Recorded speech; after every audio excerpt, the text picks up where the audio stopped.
Hi, this is Remembering the Past, the show where we talk about people who've died recently who've had a profound effect on our history, our society, or our culture. By way of introduction of our subject tonight, I want to start with this. The Harlem Globetrotters, of course, have won and very justly great fame in the field of basketball as a sport, but they're also known as the goodwill ambassadors of sports. They've, in their way, as they've played the sport and demonstrated their skills, represented our country far and wide. I'd like you individually to take a bow, if you will, as I say your name, so you can all meet the Harlem Globetrotters, who are our guests. Meadowlark Lemon. Meadowlark Lemon. Meadowlark Lemon. Meadowlark Lemon. It's Meadowlark Lemon, the clown prince of basketball, with his unique brand of courtside comedy. We're going to talk about Meadowlark Lemon tonight, who died recently at the age of 83. He was unquestionably the most famous of all the Harlem Globetrotters, and as John Daly said, he brought joy to millions around the world, from presidents, premiers, and popes to rural villagers. One reason this isn't the easiest program to do is because the genius of Meadowlark Lemon was primarily visual, and he was a genius. He was a superb basketball player. No less than Wilt Chamberlain said he was the best player he ever saw, and he combined that ability with a wonderful flair for comedy and timing. And that includes some of those unbelievable hook shots, some of his passing and dribbling, and of course the confetti bucket of water routine. Put simply, some of the stuff he did you'd have to see. Meadowlark Lemon grew up in Wilmington, North Carolina, just like Michael Jordan, and I'd be hard-pressed to say which of the two did more for basketball, which is saying a lot. Here he talks about when he was a boy going to the movies and finding out about the Harlem Globetrotters. We'd go to the movie Saturday morning, 10 o'clock. It would last all day long, and we would watch. Always three westerns, 5 cartoons. Then we would have the newsreel. On this particular day, it was the Harlem Globetrotters. They walked out on the floor and they passed the ball around. I've never seen anything like that before. In that movie house that day, I saw something that nobody saw but me. I saw these guys passing the ball behind their back. I saw Marcus Haynes sliding on the floor, dribbling. I saw Sweetwater Clifton. I saw Goose Tatum, Rookie Brown. I don't know why these kids, those other kids that were with me, didn't see what I saw. I saw my future. Well, Meadowlark's future was with the Harlem Globetrotters, and let's find out a little bit about the history of the Harlem Globetrotters. The Harlem Globetrotters originated 800 miles west of Harlem on Chicago's south side. In the mid-1920s, a group of former teammates from Wendell Phillips High School reunited on an American Legion team. Eventually, they became the Savoy Big Five, named after the Savoy Ballroom in Chicago. In 1928, disgruntled over money, one of the players left the Savoy Big Five to start his own team, Tommy Brooken's Globetrotters. Enter Abe Saperstein, a white Jewish immigrant from Chicago's North Side. With an entrepreneurial spirit and a love of sports, Saperstein saw a business opportunity. He started booking the team under his own name, and it really grew from there. Abe Saperstein's Harlem Globetrotters traveled throughout the segregated United States, playing 7 days a week and making little money. When you step back and look at it and recognize how difficult it had to have been for Abe Saperstein, who was a white owner, and then for those players who were going into virtually unknown territory and having to adapt night in and night out to an environment that was so adverse, so negative and biased against African Americans. The discipline had to be tremendous. They've spread our game worldwide. Wherever you go, you realize the Globetrotters had been there before. It's the largest crowd that had ever watched a basketball game in New York. 7,000 people are turned away. There's almost a riot. They were keeping the NBA afloat. I mean, people were coming to see. No-look pass, guys flying through the air with the greatest of ease. Alley-oop pass, guys throwing the ball down. Oh, baby!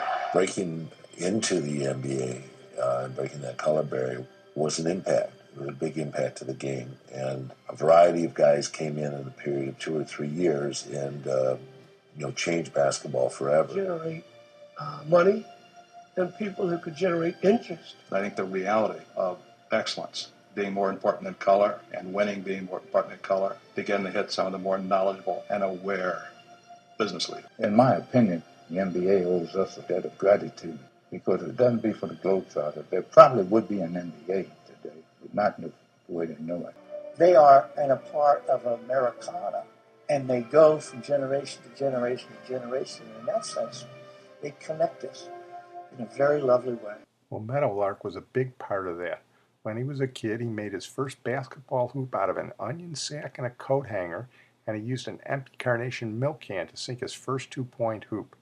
After he came out of the Army, he applied to the Globetrotters in 1954 when he was 22, and he was chosen to play the following year. You'd see him goofing around on the court and telling jokes, but when you heard him, you realized you were dealing with a very intelligent and perceptive man. In those days, a father, black or white, didn't know how to tell their kids how much he loved them.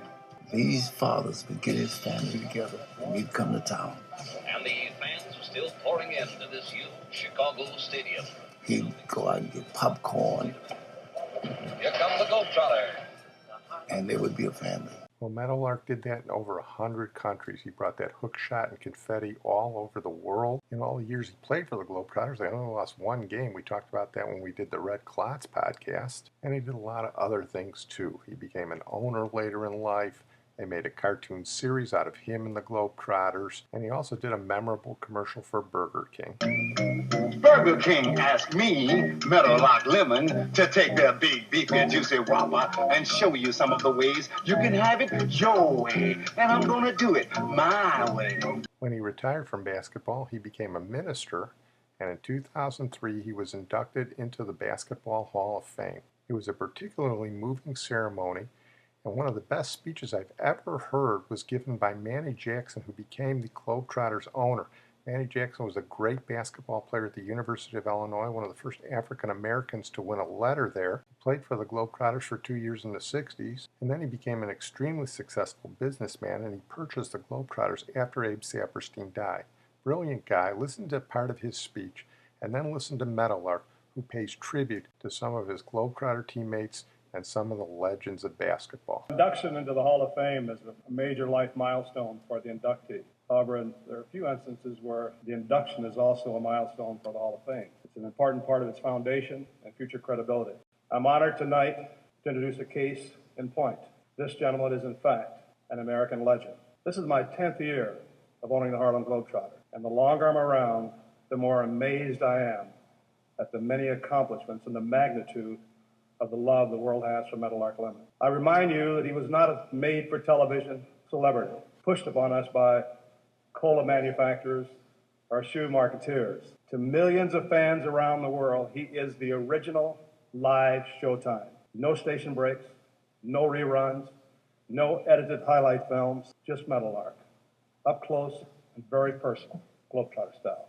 His playing days date back to a time when segregation in sports was the norm, and a society separated by race was a constant reminder of a flawed society. But like few others, he was undaunted.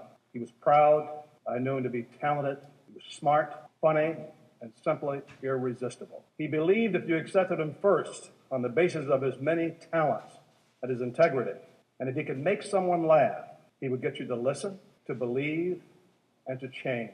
He did just that for 24 years. He changed people's attitude about race. He changed foreigners' attitudes about America. And along the way, he made millions love the game of basketball. He played in over 7,500 consecutive games in approximately 100 countries. And Stu, as legend has it, he missed one game in 24 years. He holds two undeniable leadership positions in the history of sports. First, he is the undisputed global leader and champion of being loved and remembered by fans all over the world. And no one will ever touch the hearts of families and young people in the way that he has. Secondly, I cannot believe that deadly accurate, crazy half-court hook shot of his. I've watched him do it 1,000 times, and it simply defies the law of physics.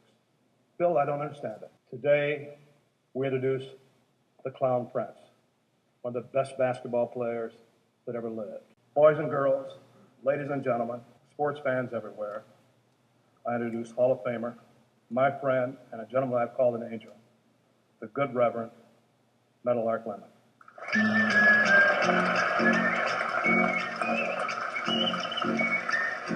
So many other people out there, all the players, Pilato, Curly Neal, Beast, the Hulk, the Big Dipper. You know, there's people in our lives that made all this happen. It just didn't happen.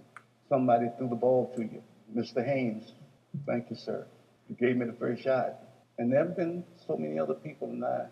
I'm sorry that I've forgotten some of the names of the people that I wanted to talk about tonight. But it's been great. I mean, it's been great. I've had a wonderful time. I'm talking to some of you young athletes out there right now.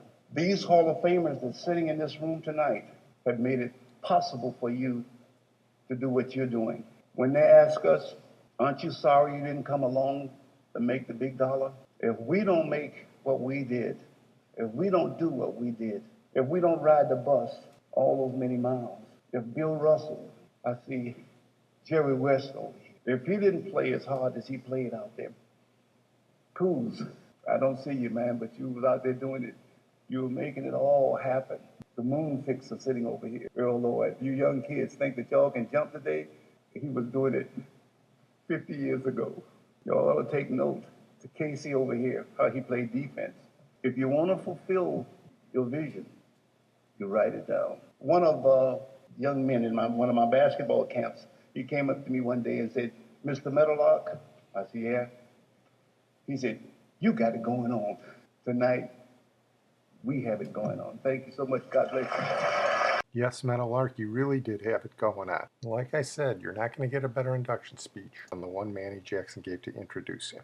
Well, I'm going to close on that note. I want to thank my producer and IT genius, Sid Tepps. What can we say about Meadowlark Lemon? What a wonderful person and a talented individual he was. I don't know if future generations will understand the importance of the Globetrotters and the brilliance of Meadowlark Lemon, and I hope this podcast helps in some way. As a tribute to Meadowlark, I have to play the obligatory Sweet Georgia Brown, but I'm not going to close with it. But here it is for Meadowlark. This is the classic 1949 version by Brother Bones and his Shadows.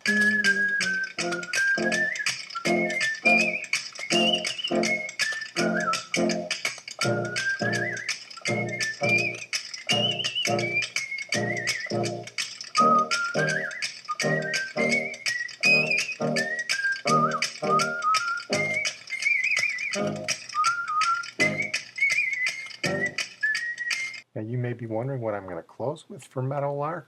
Well, it's a song about Meadowlark. Don Kirshner and Jeff Berry put this song together. They got the Globetrotters to sing it. Don Kirshner got his ace songwriters Neil Sedaka and Howard Greenfield to write it. You know Neil Sedaka. Howard Greenfield co-wrote a lot of great stuff, including Where the Boys Are for Connie Francis.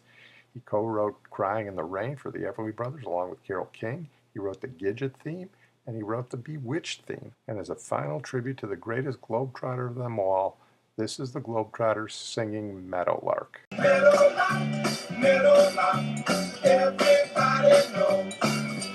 Lady Luck follows him everywhere he goes.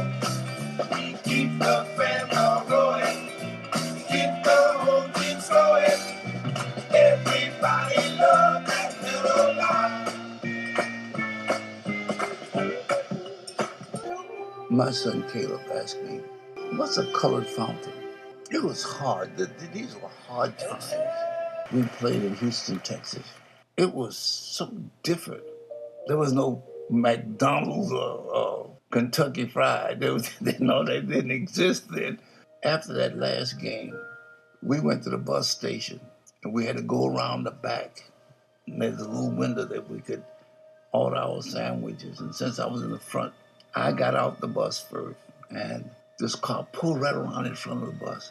This man jumped out of this car and he had this little blonde girl. And she leaped from his arms into my arms and started hugging and kissing me. And then he started boo-hooing. He said, Meadowlark, my daughter has never laughed like this before. And now she's dying of a rare disease. He's crying, I'm crying, and she's just loving on me. She didn't see color.